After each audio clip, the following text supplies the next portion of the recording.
Dr. Ben, you are a leadership consultant. You do a lot of speaking on this. You work with some great companies. And so you also work with individuals. Can you kind of give us kind of an overview of what your company does? Yeah, so I work in two main different fields. I say that I work with individuals to help them create careers that they love. And that can be launching a business, it can be pivoting to an industry they have no experience in, or it could be navigating their current career space. But I also work with organizations to train their leaders to prevent them from ever becoming personal coaching clients. So how do you create organizations where your employees can actually feel that they're in a career that they can love? Wow. And so obviously I think there's going to be a lot of people that are going to say, okay, well, how did this, because you now have a very successful practice, like as a speaker, as a coach, as a consultant, you do very, very good business. And this is actually something that you haven't been doing this for decades and decades. You actually launched this about 3.5 years ago, if I'm not mistaken. And it's really kind of this past year that you really went, right? Yeah, like exponentially. And so I have coached for 8 years, but in different areas, different industries. Great. But 3.5 years is where I kind of took a step back and said, what do I want to do with this? Where am I going?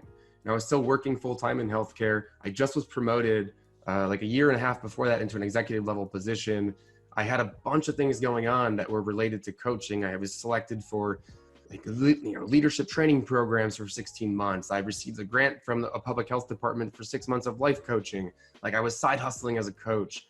And it was like, okay, what do I want to do with my career? Where am I going? I have this experience as an entrepreneur and I have this career track ahead of me in healthcare that I don't want. And I'm not really enjoying my side business. I need to really take control of where I'm at, what I'm doing, and figure this stuff out. And from that brainstorm, from that sit down, it was actually on a flight in the air going to LA, I created Live for Yourself Consulting and basically planned out the next 5 to 10 years of my life. It's amazing what can happen on an airport, right? Or on an airplane when you're like, okay, there's nothing else to do. Bam, now it's time for my focused time to just start brainstorming all of this. Yeah, there are actual moments where I've booked flights because, I can work anywhere, but I literally booked flights because I wanted 3 to 4 hours of being in the air where I only had my thoughts in a notebook. Yeah.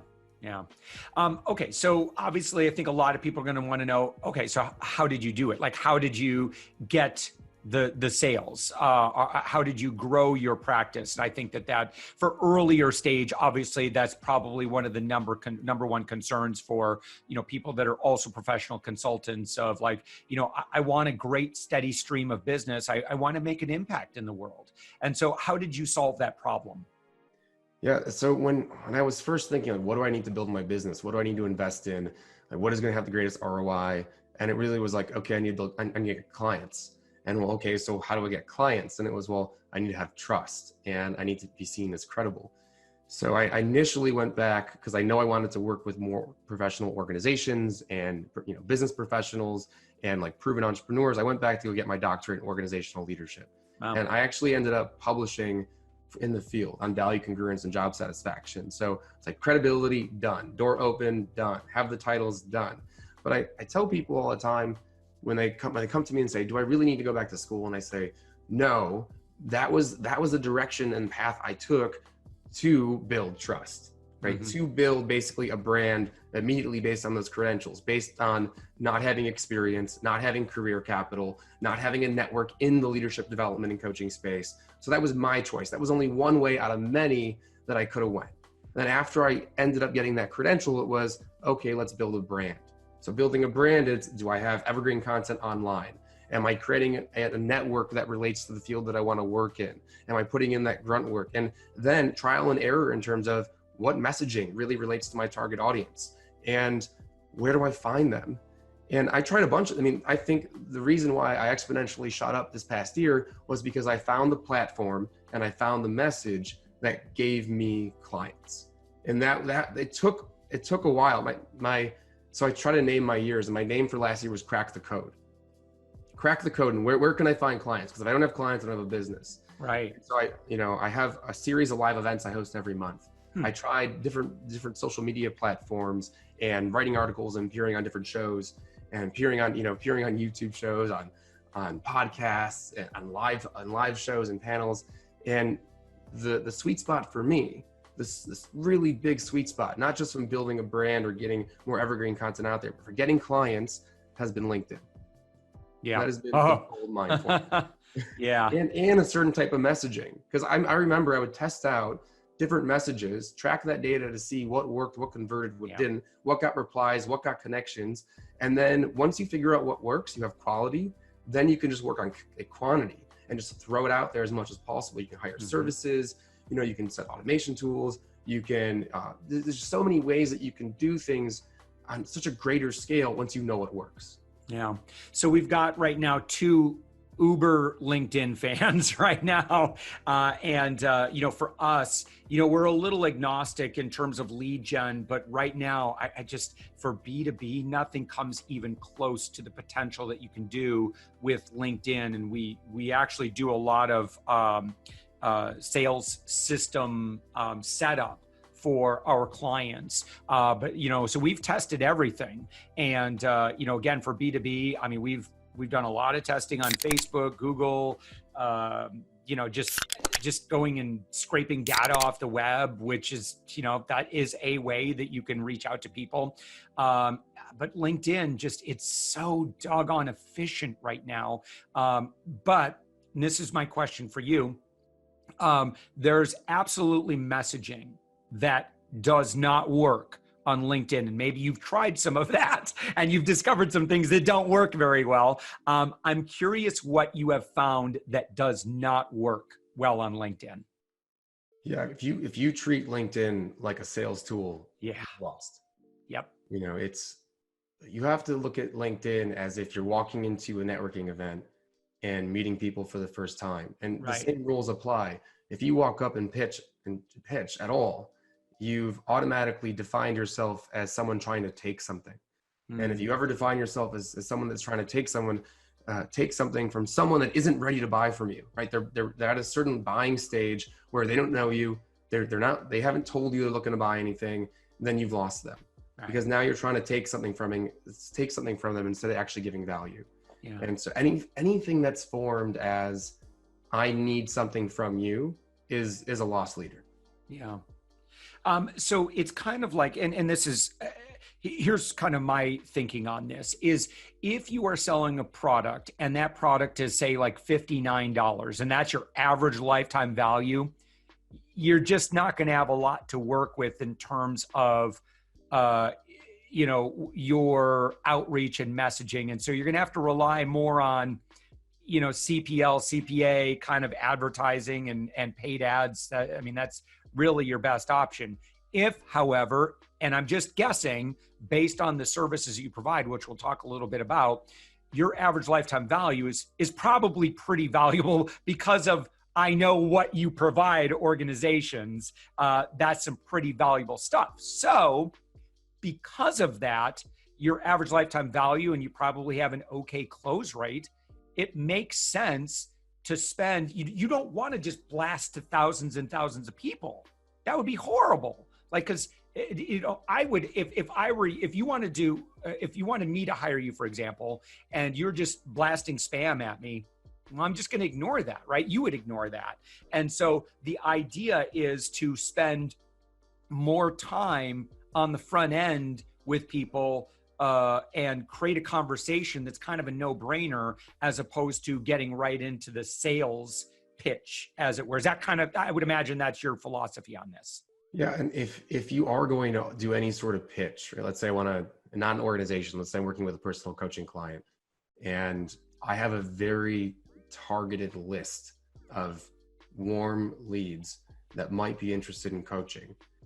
Then a lot of times, because of the brand I've built, I can send out a mass message that offers like a free clarity coaching session or something. Oh, wow. Because they're already ready to buy. They're looking to buy, and the conversion rate on that's fairly high.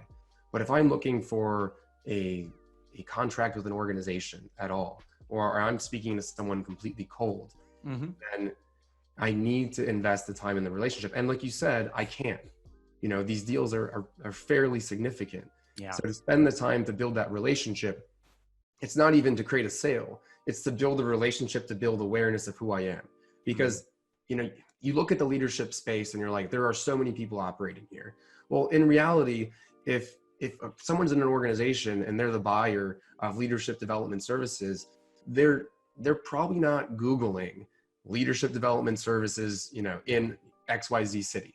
They're probably going to other executives, the VPs or people that they know in the area, and they're going, hey, did you hire someone for leadership development? Right. Who are they? So if I built a positive, trusting relationship with my potential buyer or target market, all of a sudden now I am going to be the person they remember. Because there's not how many people do you keep in your head of, like, how many accountants do you know? How many, like, I don't know, even something as simple like how many massage therapists do you know? How many personal trainers do you know? And probably not a lot. Yeah. And probably the person that you remember is someone that invested a little bit more time on the front end to build that relationship, or that they helped with someone that like in your current network. To the person who's listening to our conversation right now, imagine if in 2019, your major accomplishment was that you created 400 to 500 meaningful relationships with and they may have not purchased your services, but they network with people that inevitably they're going to have someone in their circle that will purchase those services. And imagine if, when it comes to top of mind now, when they say leadership development, I had a conversation with a guy. Let me check my email real quick, because he seemed like a really cool guy. It seemed like he was really talented, knew what he was talking about. Imagine that you had an army of 400 to 500 people out there every year that know you, and you are top of mind to them when the topic comes out in their life. How valuable that is. Yeah, and even if you just look at it once every other month, I'm going to reach out to this specific person to see how they're doing, or send them a resource, or to kind of, just ping that relationship. You don't even need 400 to 500 people. I'd say half that you're going to massive scale. I mean, look at your average buy per client, and then look how much you want to earn for your lifetime, and then do the calculations and see how many people you really need to actually touch base with and have a strong relationship with. I mean, if you really break those things down, you can find your motivation. You can find the motivation to invest in those relationships and create quality connections. So Dr. Ben, talk to me then about the actual, give me a little bit more specific, give some more specifics on the problem that you solve within an organization or with an individual executive or leader or founder, in terms of how would they know, this is coming up for us, or for me, I could really use Dr. Ben's help. Yeah, within an organization, it's simple as wanting to increase retention and engagement. And so you're basically, if you're looking at your financial statements, you're seeing huge costs come from turnover and costs from lower productivity. Because really, coaching now is a leadership skill that is becoming more and more prevalent for organizations. And organizations are kind of throwing their hands up in the air and saying, how do we do this? How do we give our employees, more humanistic style of leadership? And if we just focus on like the extrinsic factors like pay or benefits, then people are going to not feel truly connected to their job, not feel that their work is meaningful, and they're going to leave. And that affects that. I mean, luckily, hopefully they leave, because if you have a disengaged employee, they're more expensive than an actual employee that's like semi-engaged. Right. But really look at the bottom line in terms of what are your turnover rates? Are our employees engaged with their work? What's the ultimate, what's the culture of our environment where they're working in? And if those things need improvement, that's where you can look at, well, do our leaders actually feel empowered to be a coach at work, to connect with their employees in a way that individualizes leadership, that focuses on intrinsic factors that basically make your employees want to come to work every day, make them excited. Yeah. And so for ourselves, let's say that someone is, maybe they're just working with a handful of independent contractors, but what would they feel within themselves where they say, you know what, Dr. Ben can help me? So basically, I work with a lot of clients that are very achievement oriented. Mm-hmm. They're pretty good at getting stuff done. I know these people. So you probably, even despite any sort of professional success, you probably don't feel successful. You feel like you could be more successful. You feel like you could achieve more, you could obtain more. Yeah. And due to that, you feel stuck. And due to feeling stuck, you also feel overwhelmed. That could also relate to higher levels of stress and frustration. Yeah. And really, ultimately, you feel like you could be doing more, you should be doing more, but you don't know what that is. Or if you know what that is, you actually can't get yourself to actually take action to get there. Yeah.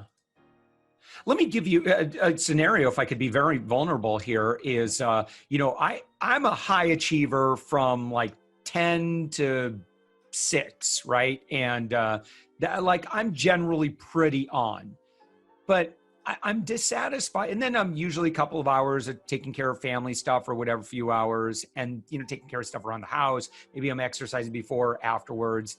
But I find that I spend more time than I'm comfortable with downtime. Like in terms of like, I can very easily go from 9 a.m. or 9 p.m. to 1 in the morning on my iPad, streaming stuff, browsing Reddit, browsing the news, playing Sudoku, playing, whatever it is. Right.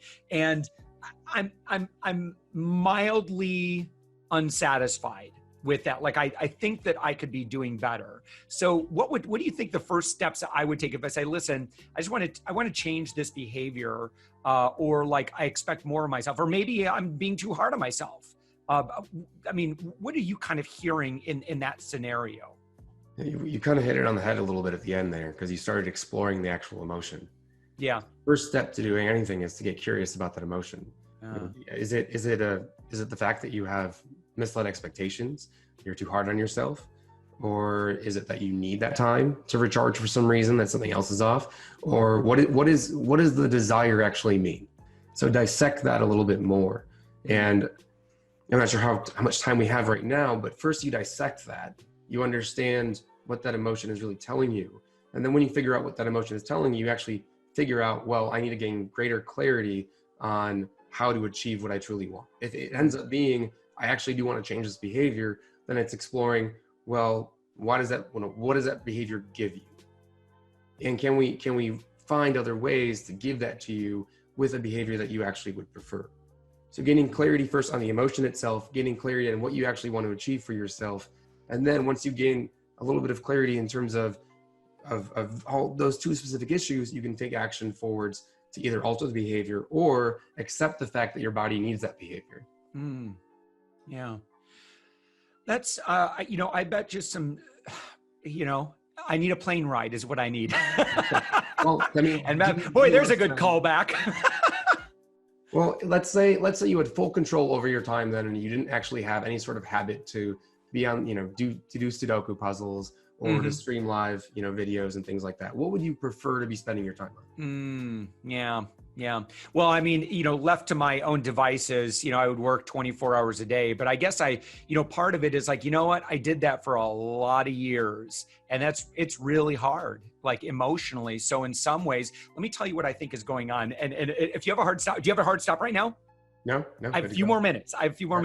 And by the way, thank you to the listener who's like listening in on this therapy session here. At this point in our business, like things are really like we're doing well right now. And I tell you, it's been years and years. Like we had a great,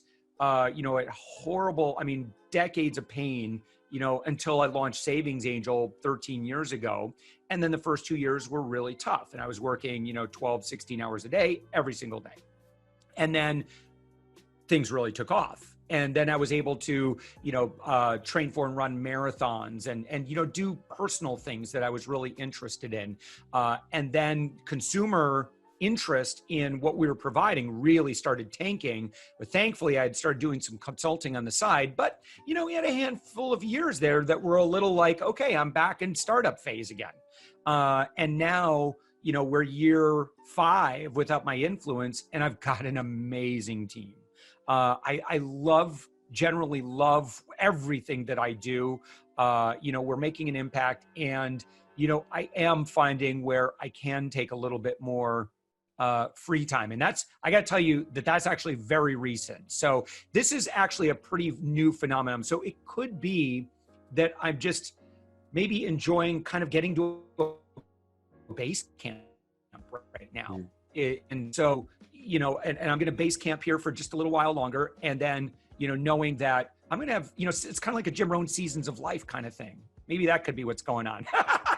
I love this. This is great. This is why I love having a podcast. I can talk stuff out with really smart people. And congrats on the growth, I would say. I'd be curious to say, like, what would a life be like if you didn't have to work? And what would you spend your time on? Gosh. In that case, then look at your life now and say, well, now I have this free time. Yeah. Is this really how I want to be spending my time? Because I think I do. Yeah. Well, if I were absolutely retired, I would still spend a solid 8 hours a day just engaged in creation and making the world better. Like I have to do that. Like for me, like I can't imagine retirement without that contribution of just, I'm all about self-feeding and self-nurturing and growth, but I also need to give and produce things. Like it's just innate in who I am. Yeah. So maybe that 9 to 1 a.m.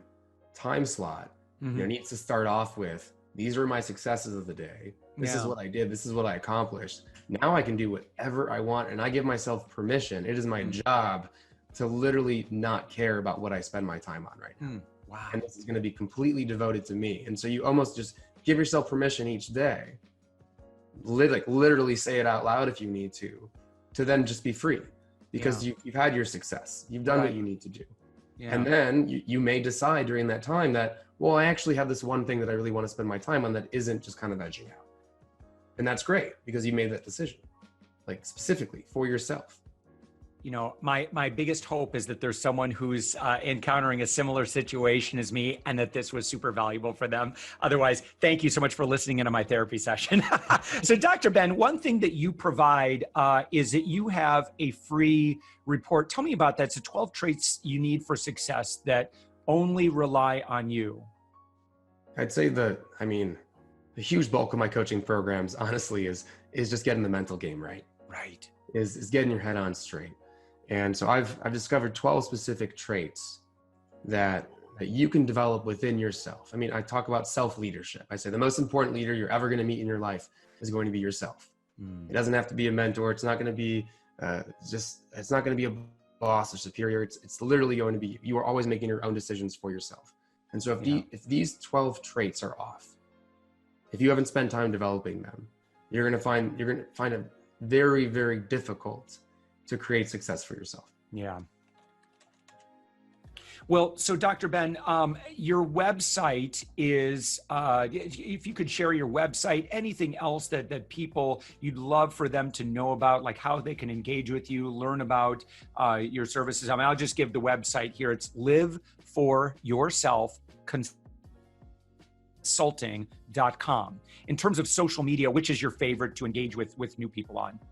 I will respond to any message on LinkedIn or Instagram is usually where I'm most active. I actually am not very active on Instagram anymore, but it used to be kind of the main place. But now LinkedIn, it's my home. Yeah. So if you want to send me a personal message, I will read it and reply to it. That sounds great. And who would be, again, I think we already kind of talked about, kind of the ideal person that could benefit from your services. But let me ask, where are you based, and geographically do you serve? Where do you serve? Like who else would qualify to work with you? Yeah, so personal coaching clients are all remote. So if you're anywhere in the world, I can work with you. If you're based in Chicago, we can actually say hi to each other. You can even attend some of my events if you want. Yeah. And then for organizations, I go and show up. And so that's also really anywhere. And so I travel a decent amount sometimes, but a bulk of my work is in Chicago. And where are you in Chicago? So my wife is originally from Gurnee and Des Plaines and northern area. Yeah. Do you know Wicker Park? I've been in this neighborhood for probably about 13 years now. Yeah. Wow. Yep. You're in the city. or around the city anyway, right? I like hearing ambulances when I go about my day. Well, Dr. Ben, thank you so much for joining us. Again, your website is Live for Yourself Consulting. Thank you so much for kind of chatting with me personally as well. It's really great chatting with people who got great minds. And again, I appreciate your wisdom and experience in leadership consulting. Thanks so much for joining us. Thank you for having me.